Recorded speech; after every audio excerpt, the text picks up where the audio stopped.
We thank you, Jehovah Master, for giving us an opportunity to become leaders in our time and generation. There are so many people who would have wanted to be leaders, but Jehovah Father, you've chosen us among many. And this morning as we come before your presence, we come to thank you, we come to bless you, we come to lift you, and we come to bring a sacrifice of thanksgiving and praise for what you've done for us. Thank you, Jehovah Master, for what you've made us to be, for there is nothing that we are except that which you have made us to be. All that we are is you that has made us to be, and all that we have is you that has given us, for there is nothing that we have except that which we have received from you. And this morning, Jehovah Father, we come to praise you, we come to thank you, we come to lift you for all that you've done for us. Thank you, Jehovah Father, for watching over us throughout the night. Thank you, even Jehovah Father, for bringing us here the second day of this conference. We want to commit every activity that we are going to undertake today unto your able hands. That Jehovah Father, you're going to lead us, that you're going to guide us, that you're going to direct us in everything that we are going to do. We welcome your presence in this place, that Jehovah Father, you may take full control and that you may reign in everything that is going to happen in this field today. Jehovah, King of all glory, I commit every leader who is in this field unto your hands. I pray that you're going to continue leading us. You're going to continue giving us wisdom. You're going to continue giving us knowledge. You're going to continue giving us grace and strength to continue serving as leaders in different capacities. Jehovah, King of all glory, we know our work is tough, but we know that we can do all things through you who gives us strength. And this morning, Father, we ask you to give us new strength. For you say in your word that they that wait upon you shall renew their strength. They shall mount up with wings like eagles. They shall walk and never faint. They shall run and never grow weary. And therefore, I pray that none of us is going to faint. None of us is going to grow weary. Because you are going to continue re-energizing us and strengthening us each and every day as we continue waiting upon you in our leaders. Father, Lord, we pray that Jehovah Father, you're going to continue paying us. There is a prayer that has been made this morning that Jehovah, King of all glory, our employer, is going to consider us and is going to remember us, even Jehovah Father, in promoting us.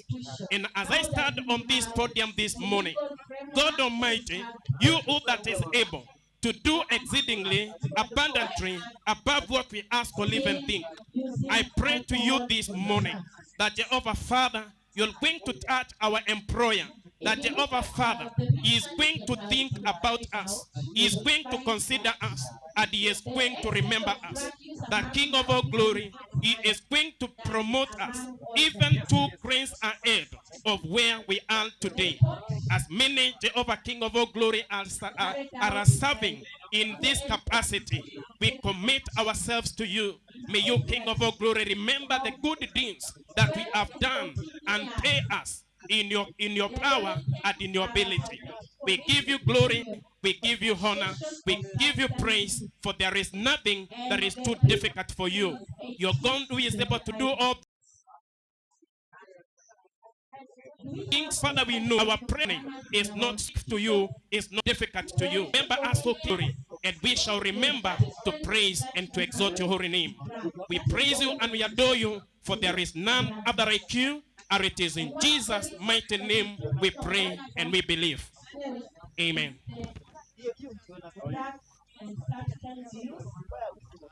Brother, shake.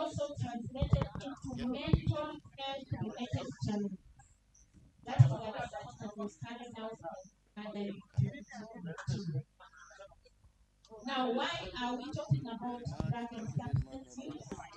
Because as administrators, we have challenges managing the school because of alcohol and substance use. The incidences that are in our schools, guidance and capacity to handle learners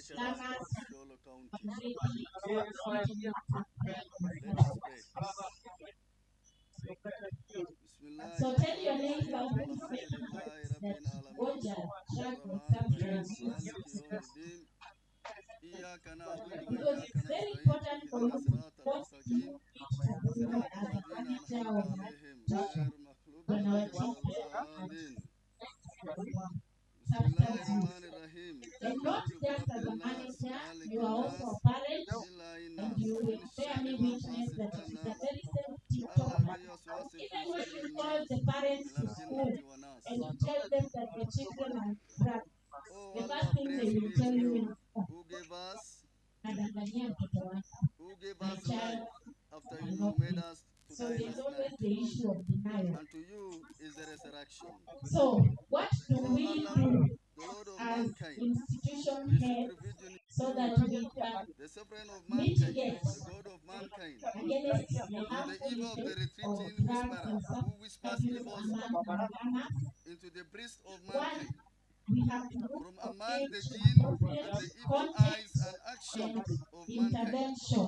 Praise, it is in Allah's These name interventions we have pray to be and exalt Him. evidence-based. They have to Amen. be safe and effective interventions. Thank you, Sheikh Gedo. Tuseme amen kila mmoja. Tukubaliane na maombi hayo yote, tuseme amen. On that note, I would like to request each one of you to stand up for our national anthem and the East Africa anthem. Please, head teachers, principals, heads of institutions, let us all be attentive. Let us stand up. Tusimame. Tenti ya tatu ya ine ya tano. Asante. To avoid stigma and discrimination is important. When a child confides in you that they are using drugs, you want to prevent them from the rest of the school. Kwanza kunaonekana hawa wamesikia and you prevent so we have to be very conscious about the issue and see how to address that. Intervention to prevent depression and mitigate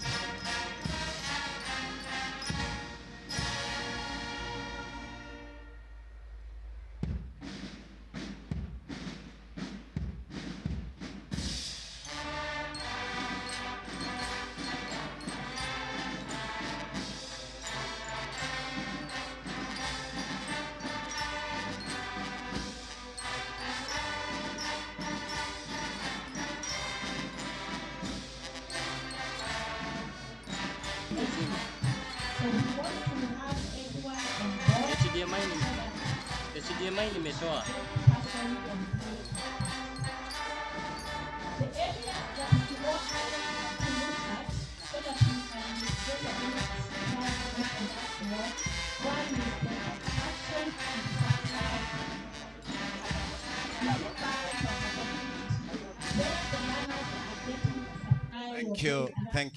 Thank you, brethren. As you sit, extend a hand of congratulations to each one of you as I invite our regional secretary to come and take over and take us forward. Mr. Riongo, please. Then we have incident management. When you find the learners.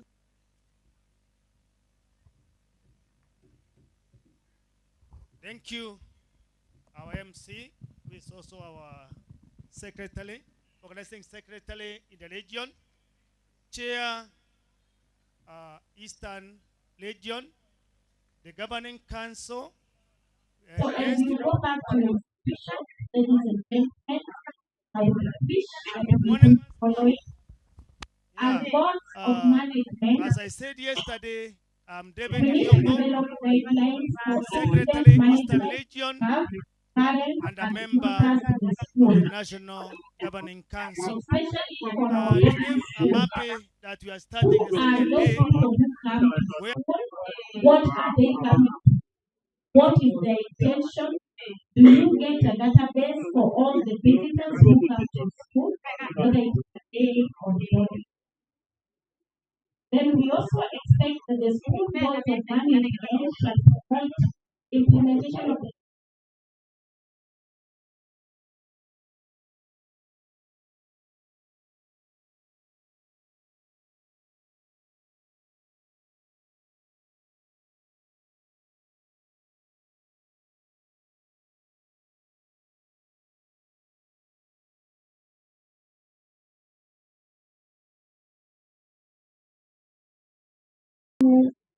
verified reputable institution where they can get assistance, problem of addiction, then ensure that alcohol and substance prevention is an agenda in annual parent meetings. So when you meet your parents, ensure you talk about alcohol and substance use prevention.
Management of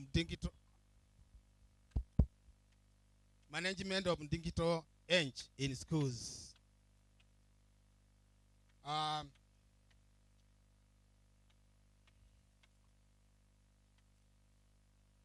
The message which is displayed was well displayed in our program.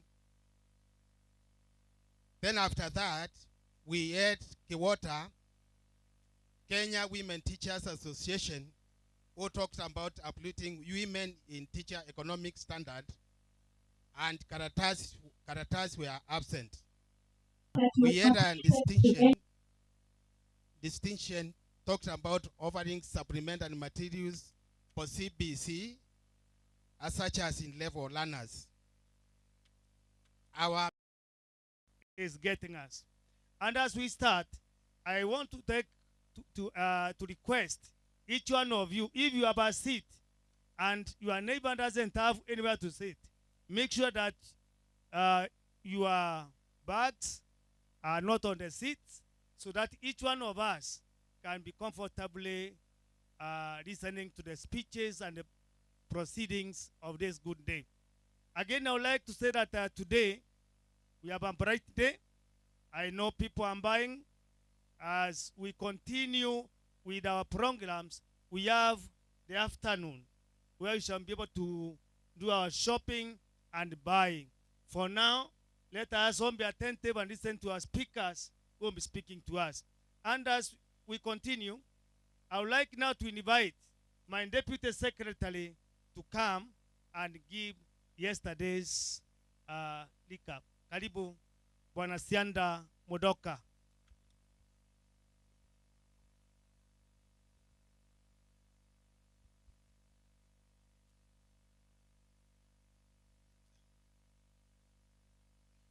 Our regional chairman, members of the regional committee, heads of institutions present. Amjambo. Yes, as you have heard, I'm Sianda Mudoka, the chairman, Kitui Count, who is also the deputy secretary, presenting what we did yesterday. Yesterday, the conference started with our Muslim players, which were said by Sheikh, and the Christian prayers were said by Reverend Mwenda. He also gave morning devotion from Exodus chapter 18, verse 13 to 27. We did our national anthem, and our secretary, regional secretary, Mr. Yungu, welcomed our regional chairman, Mr. Derek Motunga, who meant his remark. The chairman welcomed all members to this 18th regional conference meeting at Isebania as agreed in our last AGM in Mombasa. The year's conference theme is advancing basic education effectiveness in Kenya through transformative leadership and management of digital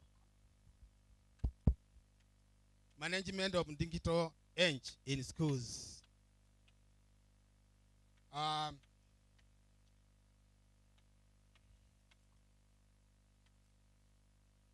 The message which is displayed was well displayed in our program. Then after that, we had Kiwota, Kenya Women Teachers Association, who talks about uplifting women in teacher economic standard, and Karatas were absent. We had a distinction talked about offering supplementary materials for CBC, such as in level learners. Our members of National Executive Board attended the meeting, which were led by Nicodemus Musyoka, and said, Nicodemus Musyoka said, our region is a special region with different ethnic groups. Mr. Francis Dirangu delivered the national chairman's speech, and he also introduced Carol Sira, a member of National Secretariat with the children's government. We also had Talim. Talim talked about advancing basic education in digital transformation. Then we came to the official opening of the conference, which was done by Madam Brigade Wambua, who is the CD Tharaka Nithi. She emphasized on the embracing the digital technology. After that, we had our ACC Isebania. The madam welcomed members to the conference, and also he told us he advised that the immigration to Tanzania, the teachers should take a temporary passport. He also advised teachers to take care of their health and languages. We had Mr. Wasike, who talked about effectiveness, junior school governance, and teacher capacity governance. He talked about the serving teachers and Eastern region leads in Kenya in Kemi program. We had Joyce Zambalo, who talked of health talk on life after 40. She talked about prostate grant, and by 1:45, the regional chairman closed the meeting. Thank you.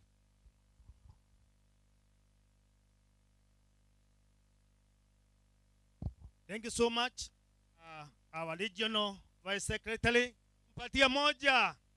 Thank you so much for yesterday's recap. To request our chair, Mr. Derek Motunga, to come and officially start the day's program. Bwana Motunga, Derek Chair.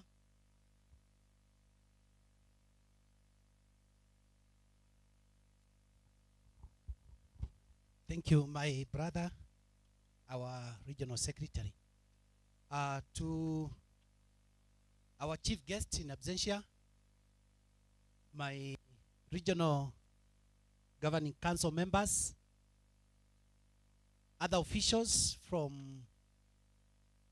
different parts of Eastern, my dear delegates, good morning. Good morning. God is good all the time. We have got it wrong. Tumesahau. We said, God is good. I am a witness. All the time, things are getting better. I want to believe that things are getting better. It's another day. If you look at where I'm standing, things are getting better. Isn't it? We have improved. Turn to your friend and tell him or her you are better than yesterday. How many believe that? Everyone. Thank you. I want to take this opportunity to welcome all of us to our second day and say that we are grateful to the Almighty that we have had a very peaceful night. I want to believe so. And we have been able to travel to this place despite the bad roads and iyo matope yote. But we thank God. Today we have quite a number of speakers. Very, very relevant, very experienced. And I want to confirm the arrival of Mr. Richard Moth from Kindergarten Experts International is around. I want to confirm the arrival of our Director Education Reforms Kenya, Dr. Sugut, is around. I want to recognize the arrival of the Deputy Director, Quality Assurance Standards, Nairobi Region, Nancy Afandi, she's also around. And basically all our speakers are very much within. I want to prepare us that seated, and I'm very sure we will leave here a different head of institution. Otherwise, I want to hand over this mic to the session chair. But before then, kindly allow me to recognize all the NAT officials who are here. Please come forward. I introduce you. In the program, we have KNUT, a presentation tomorrow. But for purposes of identity, kindly move forward. We recognize you. You introduce yourselves and prepare for your boss who will be presenting an item tomorrow. KNUT. And I want to apologize. Yesterday it was an oversight. You are our brothers and we respect you. So kindly hand over the mic.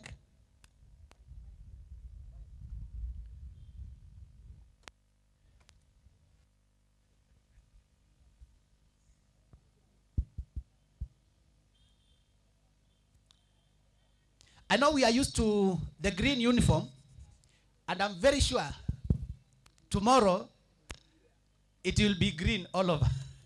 We'll not differentiate the grass and the and the clothing. Thank you so Kindly much. move on. Thank you so much, our brother, our chair, delegates, naomba niwasalimu. Solidarity. Thank you so much.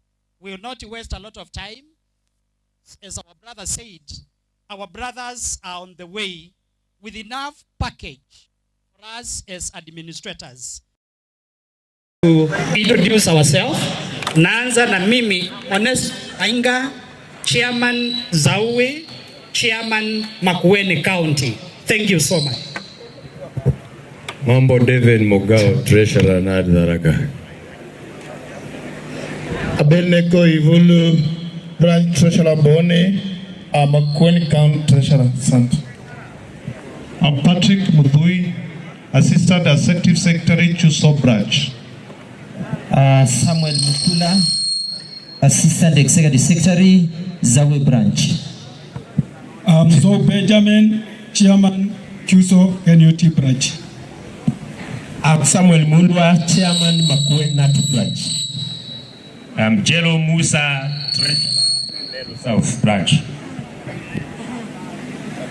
Alex Gitonga.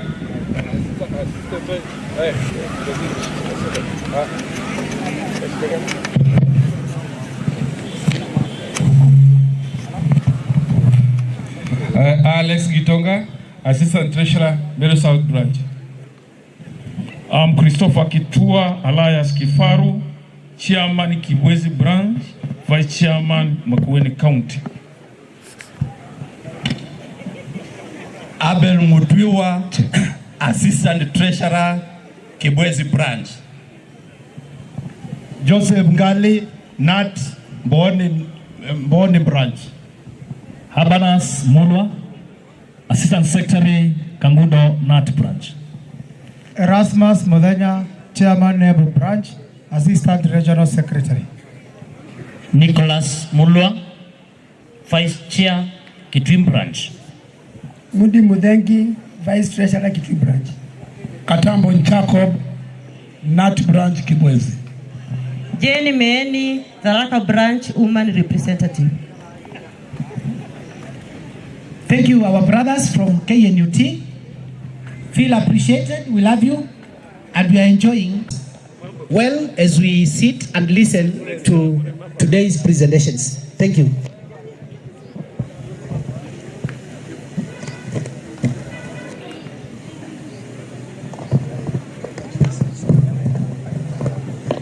Thank you, our chair, Brother.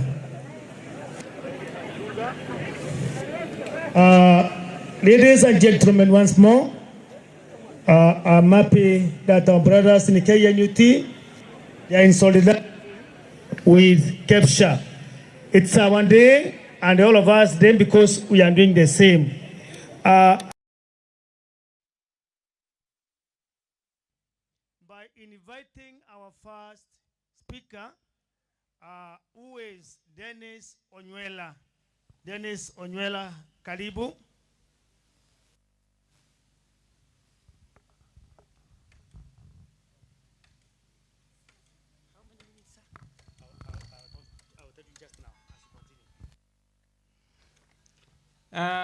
Ladies and gentlemen, good morning.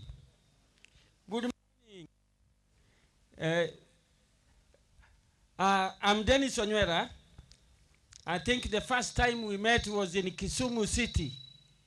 Then we met at Sheikh Zayed. I want to thank God for this opportunity because this is the third conference that I'm addressing. I was in Busia last week, Western. Then we came to Siaya Institute. Today I'm privileged to be here. And on Thursday I'll be meeting the coast team under Chairman Ali. Public address, Msituangushe. Ladies and gentlemen, this year's I'm presenting a topic. Now this is something big to the head of institution.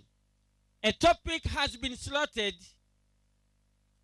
called Emerging Perspectives and Best Practices in Comprehensive Schools. Emerging Perspectives and Best Practices in Comprehensive Schools. I didn't want to keep time so that the whole gets the gist of the matter. Now, ladies and gentlemen, this year's conference, Innovations, Emerging Perspectives, Prospects, and Best Practices.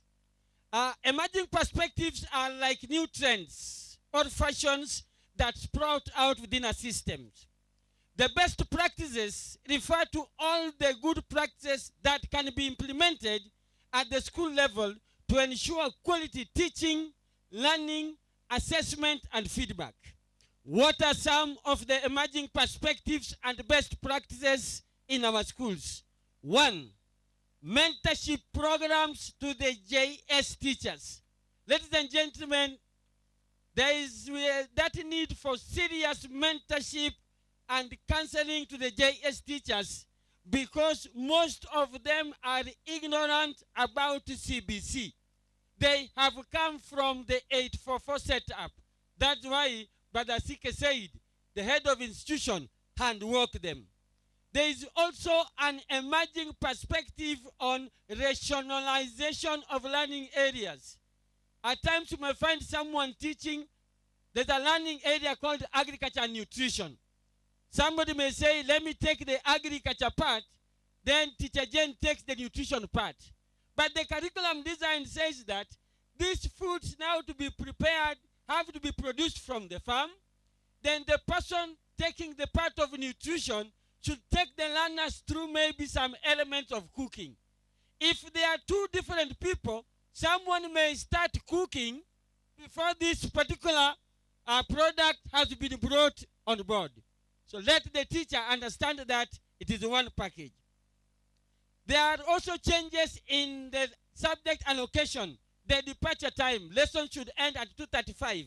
So the whole should come up with a program so that you're not to be seen to be releasing learners early enough to go home. There is also that need for professional development, where irregular insets for teachers so that they come to terms with the new trends in CBC. There should be that effective parental engagement, because up to now, some parents still cannot interpret what we call the assessment of the outcomes, learning outcomes of their learners. They just see things written me, a. Now do you the exceeding expectation, the approaching. So the JS teachers should be reminded that as they handle these learners, there should be that effective parental engagement. There should be collaborative teaching, assessment, analysis from the people in the primary section because they have been in the system. There should be that innovative teaching and ICT integration. We are dealing with the 21st century learner who is techno-savvy, and therefore this learner, technology should be brought on board because most of our schools have the projectors. There's another emerging trend is that we should develop a positive school culture. It is the culture that will enable us to make the system to be 21st century compliant. When I talked about that mentorship, guidance, and counseling, ladies and gentlemen, some of the junior school teachers believe that even the capitation is theirs. And so the head of institution should tell them how the money is being spent. They are also being tempted to have a director of studies in the school. They are also being tempted to have their parallel staff room. Let us handwork with them. Ladies and gentlemen, all our efforts shall be useless if we don't offer meaningful teaching, assessment, and evaluation. And we say that the best practices in schools should ensure that meaningful assessment takes into account the following. This is where we are failing. This is where now the rubber is refusing to meet the road. Number one, among the best practices, let us bring on board the JS teachers to understand and embrace the change in pedagogical approaches. They have come from 844. A very good example, a teacher gets into class. The teacher wants to teach learners a content that he does not even know because they say they have been called upon. Some of our JS teachers have refused to embrace some of the good practice in teaching. You cannot locate a street in Machakos town using a map of 1920. Things have changed. Right now, the learner's experience is brought on board. For instance, the pedagogical aspect that has changed is that CBC is about doing. The teacher wants to teach about maybe ushairi. The teacher, the 844 teacher will get to the class, aseme ushairi ni nini, tuna vibwagizo, vina vya kati, vina vya mwisho. That is noise to a CBC learner. The CBC learner should be asked, which type of songs do you know? Atasema bongo, gospel, from what they know. Pengine ataimbiwa, anachukua, anaweka, wa. Anasikia hapo, anachukua, anaweka, wa. Utasikia Rosu Mwando akiimba, secret agenda. Eti Mungu si, you will hear some elements of vina vya kati, vina vya mwisho. From that point, from the learner's experience, the learner is now told, zile silabi zinazofanana tunaziita vina. Kwa hivyo tuna vina vya kati na vina vya mwisho. Somebody wants to teach maybe adjectives. Atawambia Mdeni Sonywera, that D, dedicated, disciplined, devoted. Then the learner now asks them to tell you something about their name. I'm Lillian, lovely, lively, liar. From what they know, they are now told the words that you have given us, we call them adjectives. Then you help them to define an adjective. Then it becomes something they have contributed in the body of knowledge. Learning experiences. These learners, when they come from home, we say they are not born empty. They are not tabula rasa. Their experiences should contribute to the body of knowledge. Find out what they know. Mwalimu ameingia. Types of foods, carbohydrates, vitamins. That is noise. Ask them, what did you eat? From what they ate, help them to identify the types of food. So the learner's experiences, very, very important. Learning outcome. Ladies and gentlemen, as we remind our JS teachers that we are not dealing with what we call objectives. A learning outcome begins with an action verb, followed by the object of the verb, followed by a phrase that gives the context. What do I mean? Context refers to an area or condition where the body of knowledge can be applied or demonstrated in a real life situation. The CBC learner must be able to do. Grade 9 assessment shall not be a walk in the park. The 844 utambiwa, by the end of the lesson, the learner should be able to name the 3 parts of a compound insect. Head, thorax, abdomen. So what? Then the grasshopper is eaten. The story is over. But CBC utambiwa, the learner should be able to explain the importance of insects in pollination in real life situation. So that as you are doing your harvesting, as you are burning the bee, the learner is seeing the bigger picture. This bee should be helping us to get honey. This bee should be helping us to get in terms of what? Pollination. Then technology now comes on board on modern methods of bee honey harvesting and storage. Let me give a very good example about context. This is a very good example. By the end of the lesson, the learner should be able to identify types of fuels used at home. The action verb here is identify. The object or the learning types of fuels. The context at home. So meaningful assessment should therefore take into account what we call learning outcome, learner's experience, and the context. A very good example to bring this thing home, let me take les 5 maths. Stand 1 numbers, substand whole numbers. Listen to learning outcome. By the end of the lesson, the learner should be able to use total value of digits up to hundreds of thousands in real life. See, read, write, and relate numbers up to tens of thousands in words in real life. Learning experiences wameweka. Sitaki nipitie hapo. Here is now the question ya KCPE. What is 2 million? No. what is the total value of digit 6 in the number. But CBC wataambiwa in a hospital 436,587 children were vaccinated against polio in a year. What is the total value of digit 6 in the number? Real life situation. Look at questions about writing numbers in words or in numerals. Sikia Kepsha, 2022 number 1. The number of people in a certain county is 565,052. What is the number in symbols? Sikia KCPE. What is 2,006,409 in numerals? No context. Sikia Kepsha, 2023 number 1. Lorries delivered 84,072 bags of maize to a refugee camp. What is the number of bags of maize in words? 2020 KCP number 1. What is 2,085,447 in words? CBC is about giving the learner the opportunity to know where that body of language can be applied.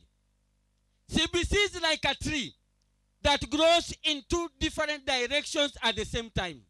We have that what we call the gravitropic growth. This is where the type of growth where the growth occurs and grows away from light. Inaenda chini. This gravitropic growth occurs in damp areas with a lot of the gravitropic part huko chini, damp, a lot of resistance. But the phototropic part, hiyo inaenda juu. The things that we do underground are only seen upper juu. Let us invest in the gravitropic part for the learner to get the information that we really need. Ladies and gentlemen, the best practices, at times the JS teacher may criticize the exams, assessment that you have brought. They may be tempted to set their own exams. As they set their own exams, let us remind them that all the CBC questions must have what we call the context, what we call application. Let me read number 1 here. This is Kepsha last year. Learners went for a nature walk to study the importance of plants. They listed the following as the importance of plants. 1, 2, 3, 4. Then wanaulizwa, which 2 are the 2 about flowering plants? The curriculum design says, take a walk into the school neighborhood. You look at number 30. Joan wants to help her mother preserve cereals by drying in the sun. Which of the following shows the correct steps? Kunaenda PE. The images below show various skills used when playing a volleyball game. Which one shows an overserve technique? Ladies and gentlemen, all the assessment questions in CBC, the keyword, the question, their task must have what we call the context. Listen to this question. This is a commercial question paper. Name withheld. Done in 2024. Mathematics number 1. Write 254639 in words. 844 CBC. 844 CBC. Number 2. What is the place value of digit 8 in the figure? 844 CBC. Number 3. A cow produced 1,475 liters of milk in the month of February. How many liters were shown by the digit 7? 844 CBC. You are now approaching expectation. The HOI is now, hello? The HOI is able to understand an 844 question and a CBC. The questions are the same, but the CBC questions must have the context. This is CRE. Number 1. A sin is a violation of God. This is grade, which grade? By the 2024. A sin is a violation of God's will. How did the sin come into the world? Kwani wanafanya theology. Number 2. Write 3 consequences of sin according to Genesis 2 verse 14 to 19. This is a question for the pastor. Ambaye anajua paka hizo verse. Describe how God demonstrated his love for mankind after the fall of man. Imagine, we are killing our learners while right now we have grade 8. From grade 1 to grade 7, 7 years. Ongeza PP1, PP2, 9 years. Imagine 9 years, we still cannot give our learners exams that are in line with the tenets and pillars of CBC. So among the best practices is there should be that meaningful teaching. There should learners' learning experience should be taken into account. Then the assessment, ladies and gentlemen, the assessment task should come from the learning outcome. If they say the learner should be able to name 3 parts of blah, blah, blah. Walimu atawaambiwa, grade 4 learners were naming 3 parts of this. Remind them because the Bloom's taxonomy has changed. Ours, the lowest one was knowledge. The highest one was evaluation. For CBC, the lowest one now is remembering. And the highest one now is creating. Hata kwenye muziki, wakati wanacheza rumba, unaweza kupata spouses wameshikana. Mdundo ukibadilika, wanaachana, wanasonga nyuma kidogo. CBC, sasa ni mahali nafanya tuache the other ones na to embrace the new ones. Otherwise, learning will be taking place. Assessment will be taking place. But meaningful assessment will not be taking place. So the CBC question, ladies and gentlemen, should take care of the context. We want to remind our colleagues in the exam department, those who deal with exams, that at times the task itself starts from the learner's experience. Wanaambiwa, in Onywela's home, water that has been used to wash clothes is also used to mop the house. Lights are also switched off, blah, blah, blah. Wanaambiwa, which of the following ways is used by the family, maybe to conserve water, maybe kuna reusing, kuna recycling. Unfortunately, the JS teachers, some of them, have thrown away the curriculum design. Wanasema hapa ni junior, everything is here. They get into school, you see somebody who resembles a teacher. Unamuona ni kama ana tumbo cut na ana tumbo cut. Unamuona amevaa trouser ni kama packaging inafika huku juu. The person is normal. The only issue is best practices. The emerging issues, best practices should be steered by the head of institution and members of the staff. Otherwise, if we don't take care of that, ladies and gentlemen, things are not going to work on our side.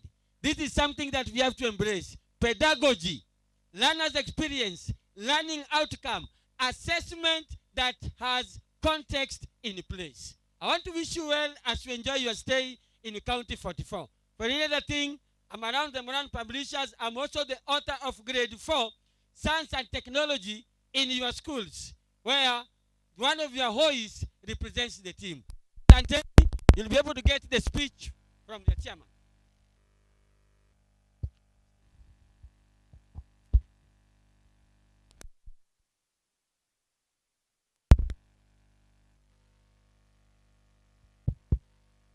Okay, ladies and gentlemen, this, I don't know whether a young man or old man who knows pedagogical, sijui what, tumpatie moja, mbili, tatu.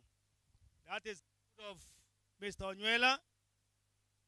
Very much vast with CBC. And as he has said, you can visit him at the Moran tent and get more from him. At this time, I want that as we are told, our guests are with us, but that one is the work of the chair. I will now invite the National Bank of Kenya to take the shortest time possible so that we can save time for you members. So, National Bank of Kenya. Nani senior?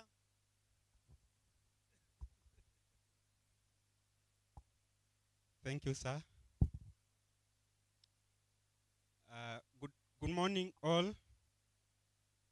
We are in a phase that we call transformative growth, and even the state is very keen on transformative fiscal policies And CBC is a transformative curriculum, and National Bank, as a team player, also plays its role in transformative fiscal policy making and also financial solution. There are several products that as a bank we offer, and we will take only 5 minutes to enlighten ourselves on the services that we offer that are progressively transformative. One, on unsecured loans, we offer at a very favorable interest rate of 17.4%. That is done within 48 hours upon full documentation and at zero appraisal fees. There are top-ups after only 3 months of repayment and a salary advance of 150% of your net income. Our insurance policies are quite effective, and you'll find that in offering these solutions, there are no procedural or bureaucratic procedures. So I will give my colleague.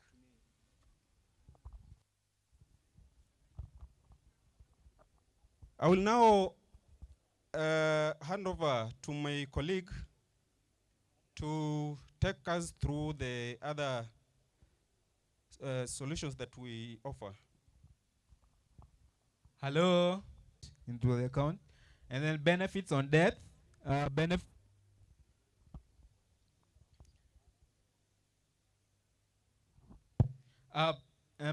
on critical illness, and also permanent total. Hypothetically, if I ask you a question, if you reflect, how is your savings discipline, and what are your current demands on your pay slip? So the products we offer products that have guaranteed payouts. You know that if you contribute X amount into this policy, and by the 10th year, this is what you will get. Also, you will stay disciplined in your savings journey and eventually up to maturity. We also give you protection on natural, accidental death, critical illness, permanent total disability, and waiver on premiums so that you don't pay, we honor the payouts, giving you protection. So, ladies and gentlemen, I want to urge you to take this step and put life assurance policies in your financial portfolio so that you can leave inheritance for your heirs, people who matter to you, your kids, and maybe your cousins. Thank you. So we are in the tent, hapo nyuma. We welcome you for engagements so that we can learn more. Thank you.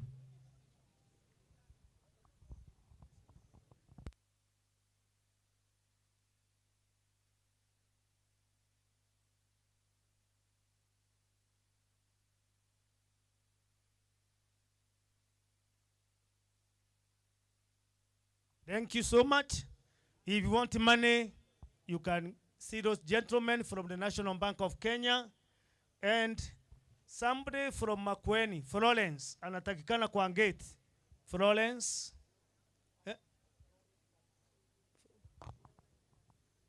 Florence Patrick from Makueni, anatakikana kwa gate. And now we have one of our greatest speakers and one of our directors in Kenya. And for those who have questions on CBC, you can now be attentive to get from our great man who was part of Eastern and now one of our famous directors in Kenya, who will be welcomed by Madam Mombi Salmin, who will give the profile of our director. Karibu Mombi. God is good and all the time. Yes, our next speaker is Dr. William Sugut. And who is this William Sugut? William is a teacher, a deputy principal, and a principal. So he started as a teacher, became a deputy principal, and then a principal. He became a quality assurance and standards officer, a district education officer, County Director of Education in Bomet, Kisii, and Nakuru counties. He became a Regional Director of Education Eastern, where we are. Head of Secretariat, CBC Task Force. He's Director of Education Reforms and Implementation of Junior School Programs. County Director, Senior School Education. His education, Bachelor of Education, Masters of Education, Doctor of Philosophy, PhD. He's married and he's also a Christian. Let us put our hands together to welcome Dr. William Sugut. Kindly welcome him. Buram, buram, buram, buram, buram, buram, buram. Roveni.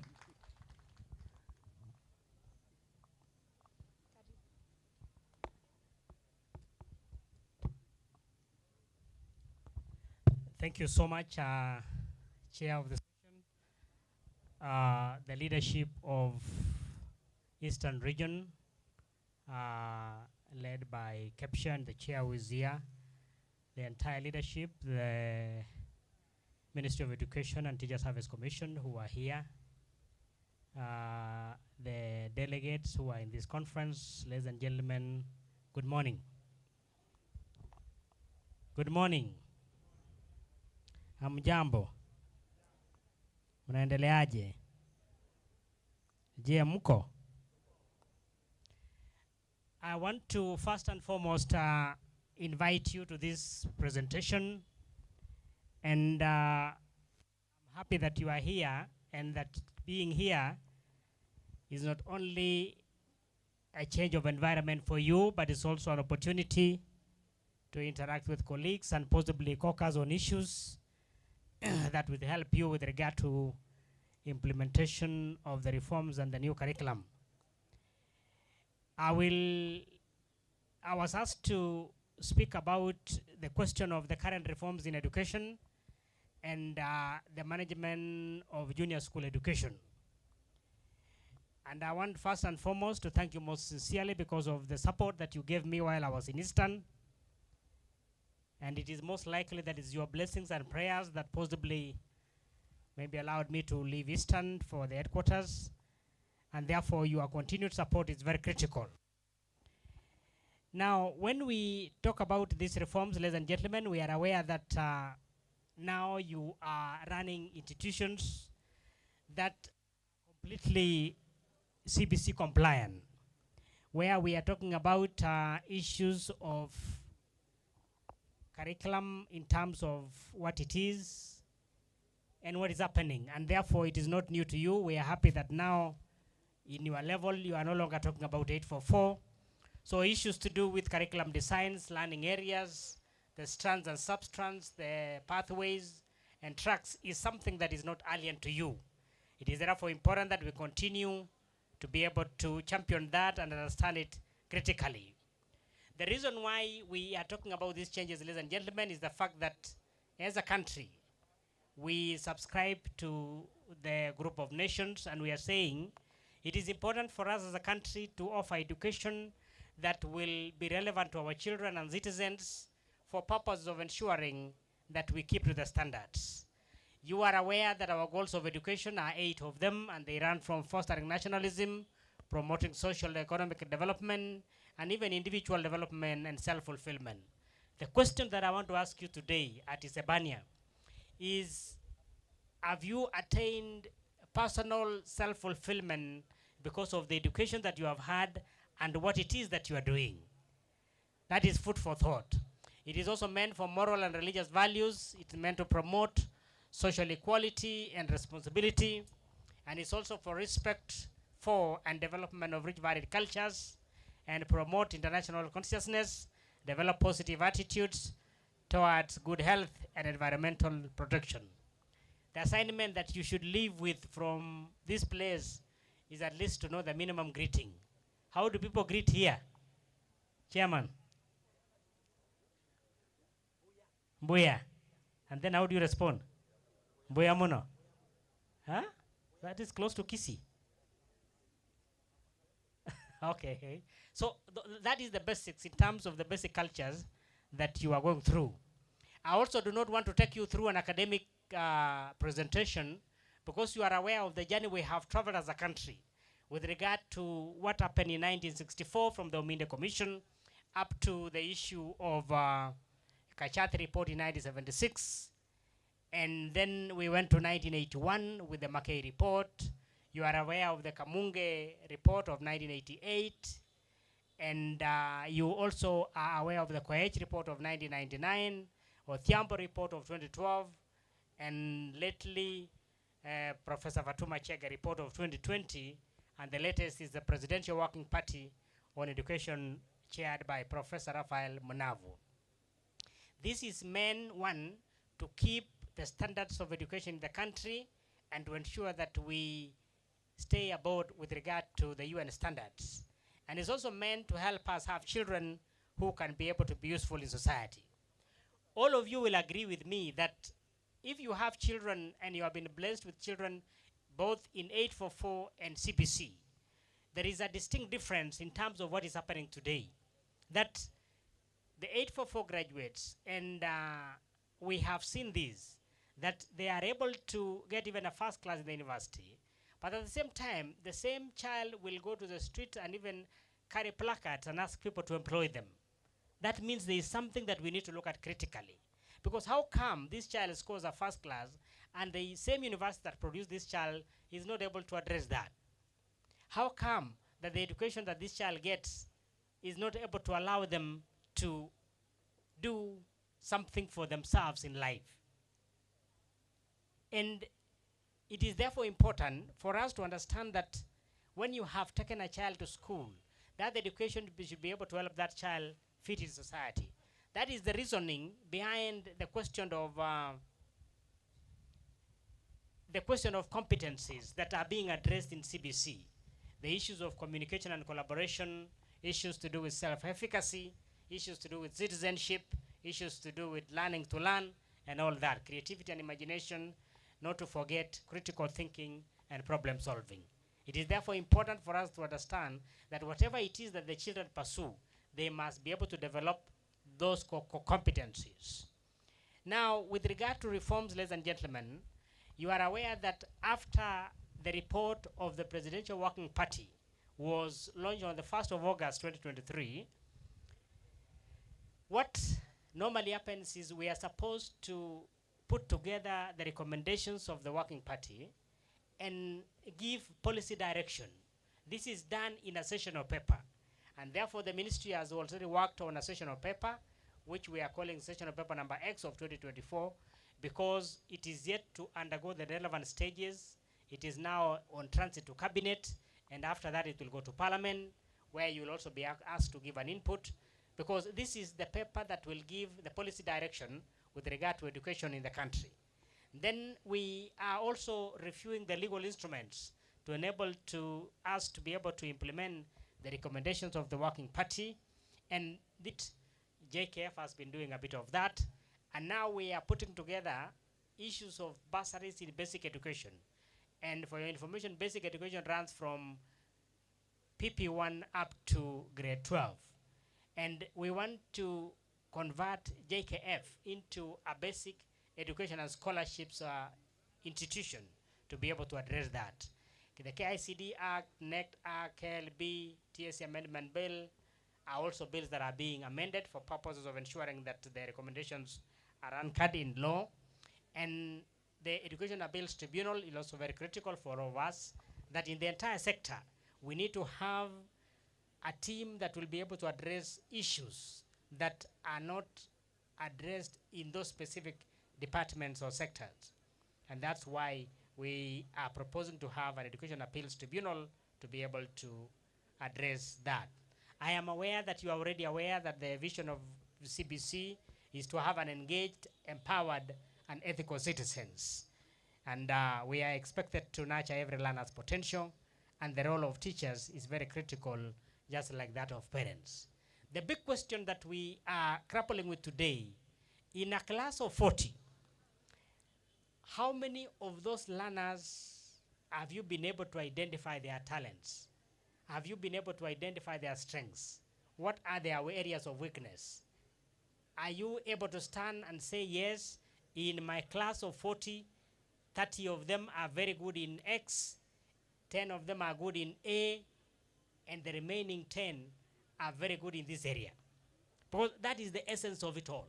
Because no child is useless, and therefore it should be important for us to be able to impress upon our teachers to be able to do that. It is therefore important that as the head of institution, you take the lead and be able to offer that kind of leadership. In terms of management, again, we are aware that you had a bit of challenge. When we gave you the children in grade 7, your colleagues in high school were saying we should not give them babies. I am informed that after we gave you the children in grade 7, and they have now gone to 8, there was something on the social media to the effect that now they want the same babies in grade 9. So the question is, have they stopped being babies? So I want to confirm to you that the children will be with you up to and including grade 9. So please take care of those children, because I heard some of you are a bit worried. Ambuski, what is the problem? Speaker. Well, I don't know those who are in charge of the speakers. Nisawa? Because I realize when I face this side is not. Is that okay? Well, if you can hear me, raise your hand, wherever you are. If you can hear me, there's some problem. There's a problem. You can hear me this side? Okay. So it is like there's a problem this side. Yeah?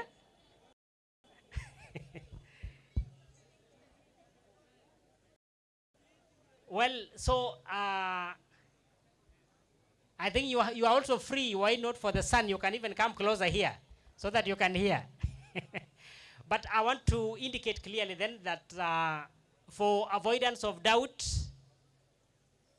the children were domiciled, junior school was domiciled in primary.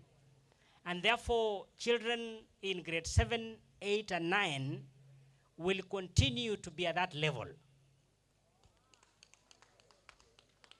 So the issues of what has been appearing on the social media to the effect that no, maybe the ministry will change their mind, we cannot do that. This is a decision that was made following the recommendations of the Working Party. And for your information, 93% of the participants suggested and recommended that we domicile junior school in primary. So stay put and offer leadership, because the children will be with you up to grade 9. My concern now is we should be able then to identify and nurture the talents of these children, each one of them, for purposes of ensuring that we are able to do well. You are aware that the structure is already clear, the 26333 structure, and that children are recommended to be in PP1 and PP2 when they are age 4 and 5, primary grade 1 to 6, junior school grade 7, 8, and 9. And for your information, we are not talking about secondary. We are talking about primary, we are talking about pre-primary, we are talking about junior school.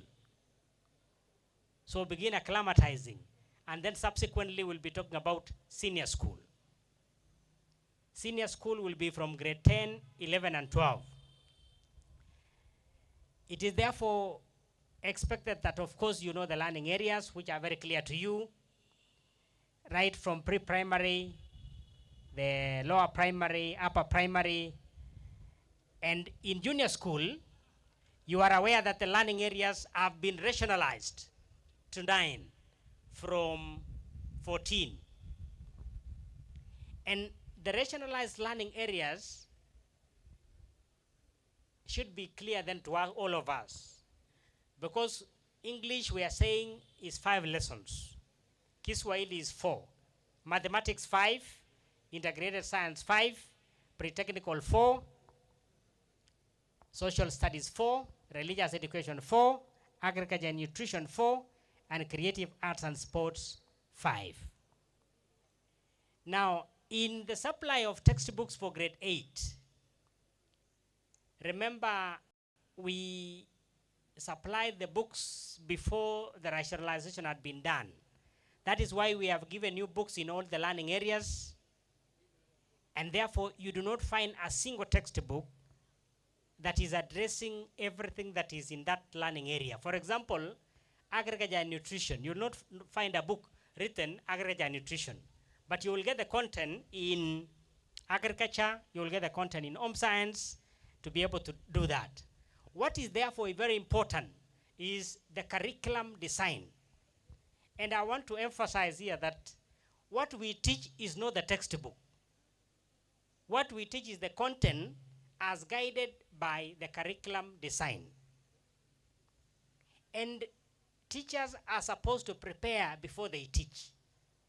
And preparing is not going through a single textbook. That is the reason, again, that in the supply of those textbooks, we gave you, in one learning area, there were 2 publishers supplying books for that particular learning area at the ratio of 60:40 to ensure that you get a variety of what is supposed to be done. But what is very critical is for every teacher to familiarize themselves with the curriculum design in that particular learning area. You are also aware that in terms of rationalization, pre-technical now handles both pre-technical, computer science, and business studies. Integrated science has taken care of integrated science itself and even health education. So in terms of your timetabling, we should not see that you are timetabling pre-technical and you are also timetabling computer science. No, it should just be pre-technical studies. Then out of the curriculum design, then you are able to know what it is that you are teaching in that respect. In grade 9, we will give you the books as per the 9 learning areas. So that is something that also needs to be very, very clear. And if you do not have the curriculum designs, please download them on the KICD website so that you are able to do that. Now, what is also very important for you is the question of management of junior school, and particularly issues of capitation. Now, children in junior school are allocated a capitation of 15,042 per year.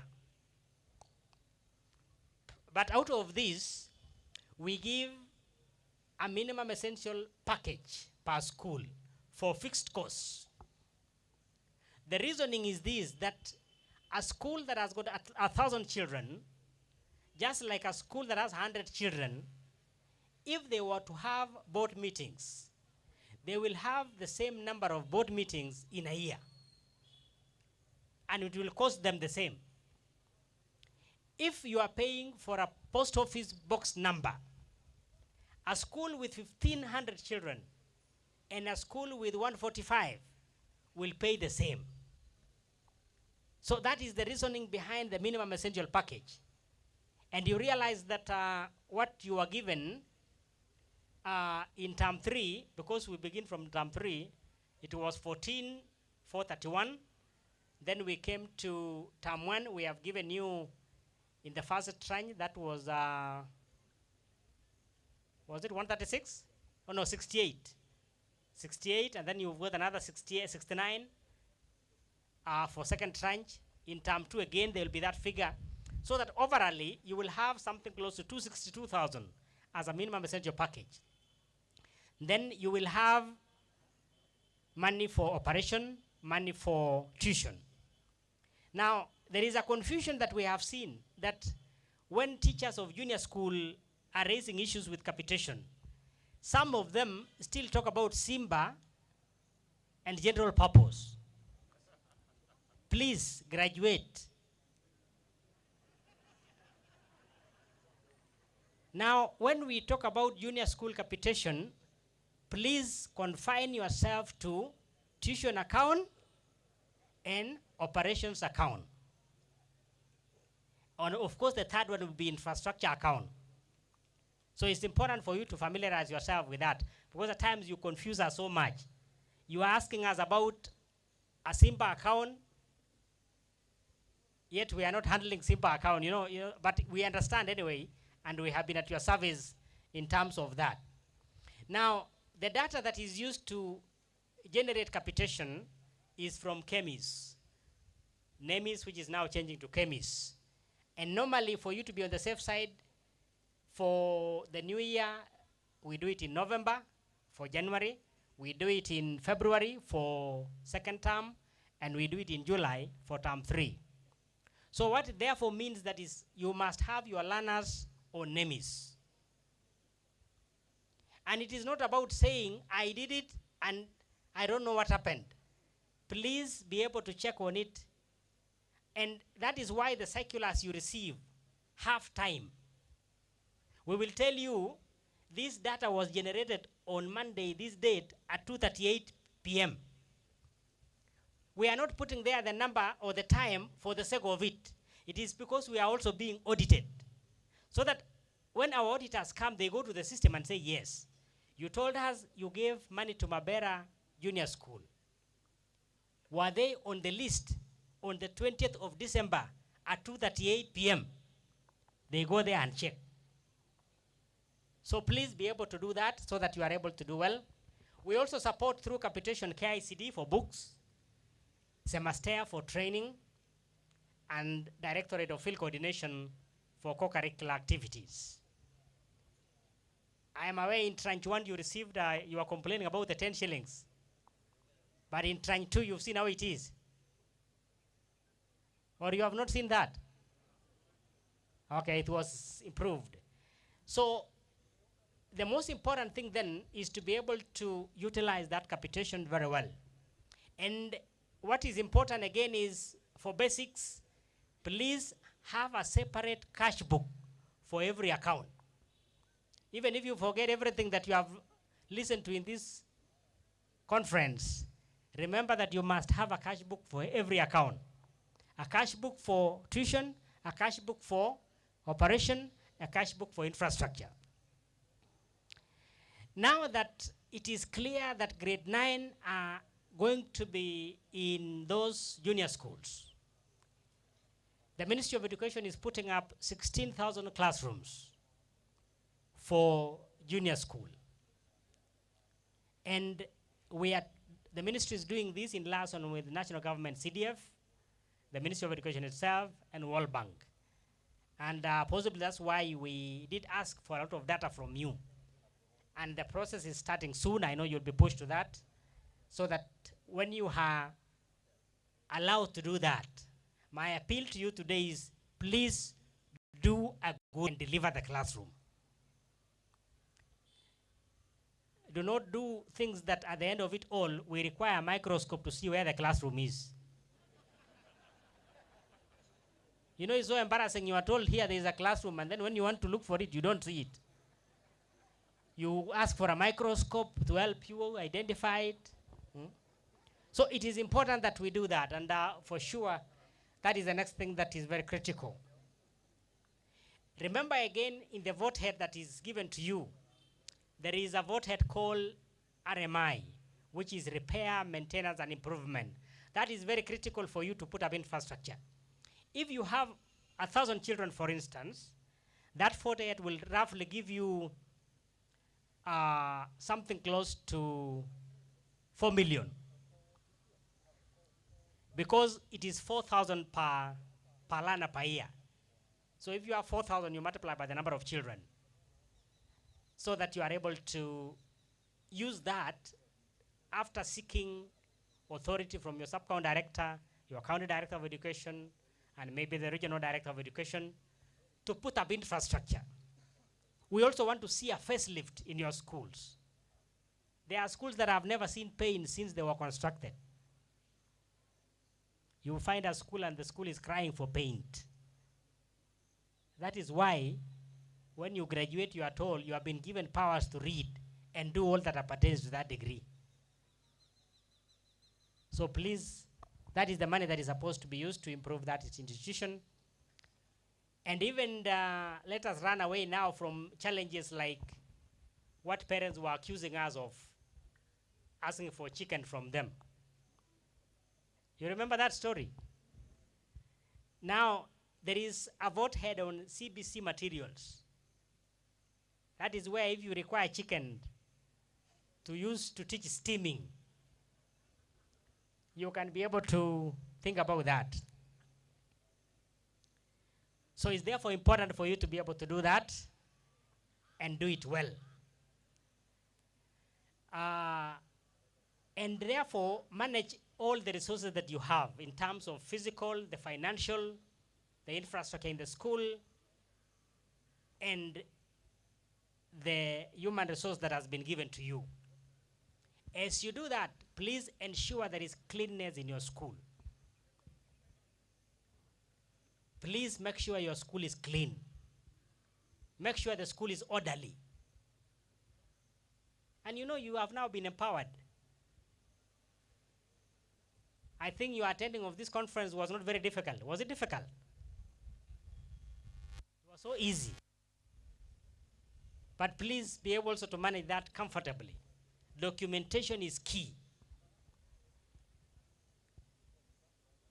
You know, that is part of the reason why your colleagues in high school were saying, no, I think these children should now come. I don't know whether it is the children they required or it is the capitation. So it means on your part, therefore, you must demonstrate that you are able to manage. Otherwise, somebody else will think, no, these fellas, you know, we went to a place and people are saying, no, you know, there's nothing going on there. Children are not being taught, and then they are not in those schools. So please take charge. Even the teachers that are to you, person we have sent the money with everybody else. So don't tell us about who have come, or you are the person of institution saying charge and offer leadership. You know, I'm told there are people who argue that no, it's like some of the teachers are more qualified than the heads. Who told you that? And if that is the case, so what? You know, that is really not an issue. Have you asked in the world where people work whether the person who has the highest qualification is heading the organization? That is a discussion that should not be there. Because one, you did not put yourself there. If that is what they think, then they can put themselves in that position.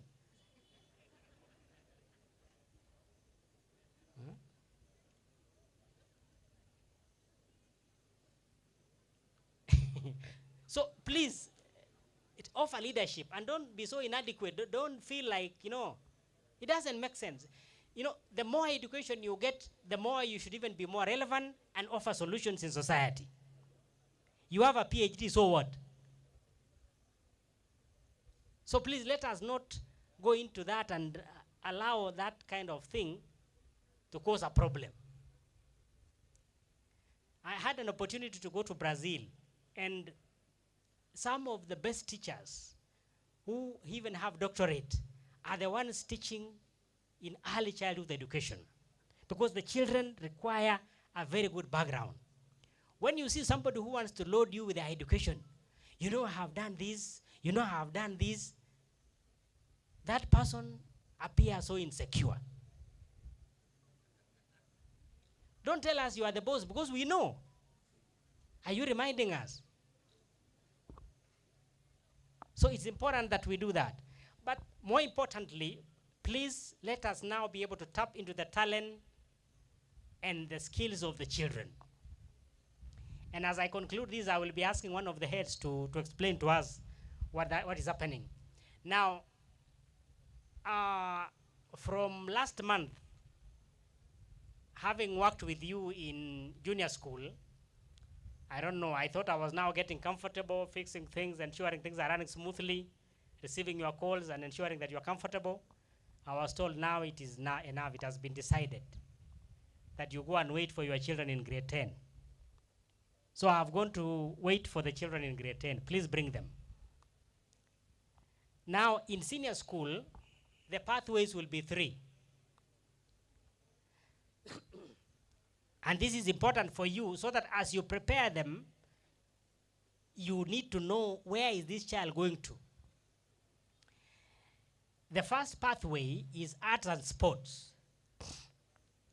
Arts and sports. And we expect about 15% of the children to go for that. Then the second one is social sciences. Social sciences, we are anticipating that 25% of the learners take this pathway. And then finally, STEM. STEM is science, technology, engineering, and mathematics. And we expect about 60% of the learners to go for STEM.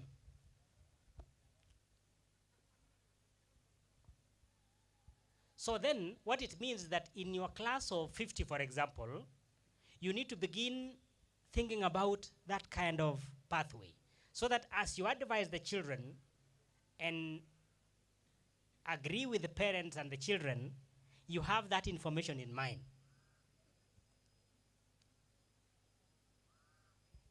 And children will be required to choose schools and pathways and tracks. They will choose a school, and then in that school, they will choose a pathway. What is it that they want to do? Is it STEM? Is it social sciences? Is it arts and sports? And then when they get to that school, they're able to identify the track that they will do. For example, you can have Nyabohanze High School offering, no, you people are not familiar with Nyabohanze because you come from Eastern. Let us take an example of Meru School. That maybe Meru School is offering STEM, is also offering social sciences, is also offering arts and sports. And then you pick on Budieruri. They are offering maybe arts and social sciences. So the child will be able to make that choice in terms of where do I want to go. If it is STEM, is it STEM in Meru School or STEM in Budieruri, for example? And when it comes to STEM, they will have tracks which they will be able to select when they get to that school. In terms of pure science, in terms of applied science, and therefore, generally speaking, children who want to go for STEM must be able to do well in a language, must be able to do well in mathematics, must be able to do well in integrated science, and do well in pre-technical.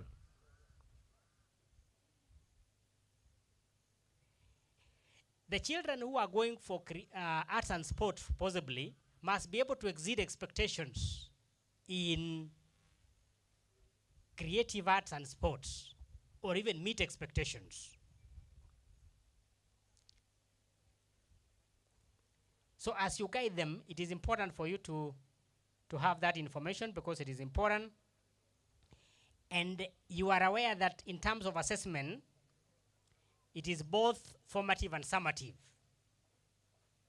Please ensure that the scores of your children are uploaded on the NEC portal in grade 7, grade 8, and grade 9 for formative assessment. And then subsequently, the summative one that they will do at grade 9. Those of you who, for some reason, may have children who are in grade 7 and did not do grade 6. I don't know how possible that is. It is important that you raise that in good time, so that if there is that challenge, it can be addressed in good time so as to avoid last minute struggles. Now, when children are in senior school, there will also be an opportunity for them to have dual certification. It is possible for a child, now that you understand basic runs up to grade 12, it's possible for a child to pursue a course up to grade 12, get a certificate from NEC, and at the same time, because of the practical aspect of it, they get a certificate from the nearby TVET institution, so that when they are done with grade 12, they don't need to go to college. They just go to the place of work. So that is also an opportunity that is there, and it is therefore important. Finally then, it's important, ladies and gentlemen, that we understand there is a lot of policy direction. And as I've explained, the sessional paper, the legal instruments and all that. Please familiarize yourself with that. Number two, there is a lot of focus on resources. And therefore, it is important for us to look at the physical, the human, and the financial resources and manage them well. Three, there's going to be a lot of teacher retooling that is going on, training and all that. Number four, capacity building, like the one you are going through now on sensitization. It is important that we participate in this and ensure that we focus clearly on that. And finally, leadership. Leadership is very important because of direction and because of resilience. I want you to check on your phones, what is the meaning of resilience? That is the assignment. Check now. What is resilience? And you know, it depends on whether you have a phone or a calling gadget. So if you are not blessed with a phone, you can check with a neighbor. Have you got it? Please. Now the question is, are you resilient? Are you resilient? Please be resilient. Please offer leadership. Please offer direction. And let it show that there is a man, there is a woman in that school who is offering leadership. Let us not regret having you in that school.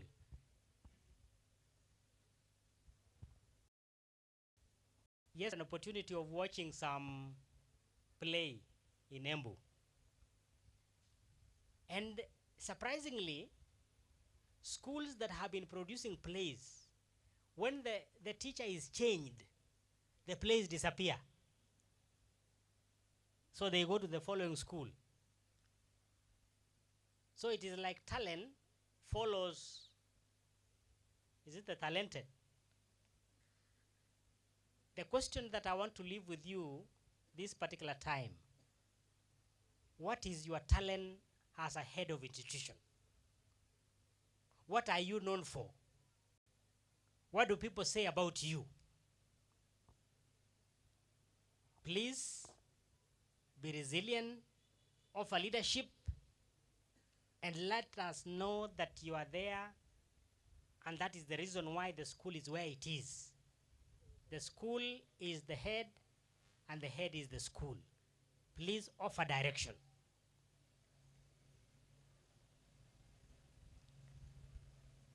As I conclude, I don't know whether we can have a volunteer head who wants to come forward here to answer a few questions.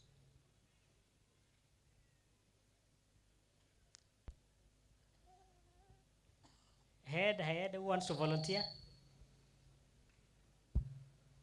Mwalimu, you are coming? Oh, you are not coming? Nobody can volunteer?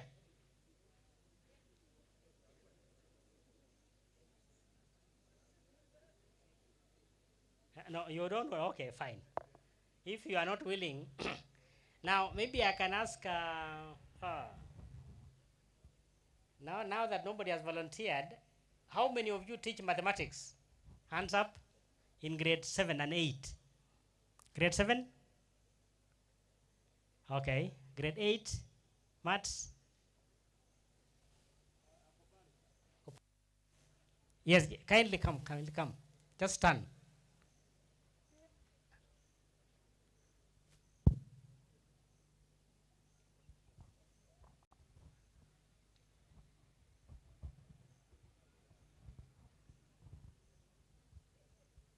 Do we have a second microphone? How are you, Mwalimu? Yes. MC, microphone. So please tell us who you are. I'm Nelson Kevenji. Yes. From Mara Sub-County. From? Mara Sub-County. Mara Tharaka Nithi County. Yes. In Tharaka Nithi. Yes. Yes. Moronga Primary. Yes. You are still with Mohammed? Come The again. subcon director. Who is your subcon director? Madam Bridget. Sub-County Director. Mr. Mode. Yes. Okay. Now, in your teaching of grade 7, Yes. you teach grade 7 or grade 8? Last year I was teaching 7. This year I'm teaching mathematics grade 8. How did you teach the last strand in mathematics? That is data and probability. Was there any challenge? Yes, there was a challenge. Because of the catchment. Yes. Okay. And which are the other strands in grade 7? Maths. Because you are a teacher of maths. Don't remember now. Huh? We have the measurements. Measurement, there is numbers. Numbers. There is They have the algebra. algebra, very good. There is geometry. There's geometry. Geometry is a measurement, I think. Yes, yes. And then? There is money. Yes. And in grade 8? In grade 8 you have the numbers. You have the algebra. You have the measurement. There is data. There is also data. Yes. Fine. Thank you so much. No, what am I saying? Please familiarize yourself with what is being done in your school. Even if you do not teach that learning area, please know what it is. So Mwalimu, because you have come and I don't know, you will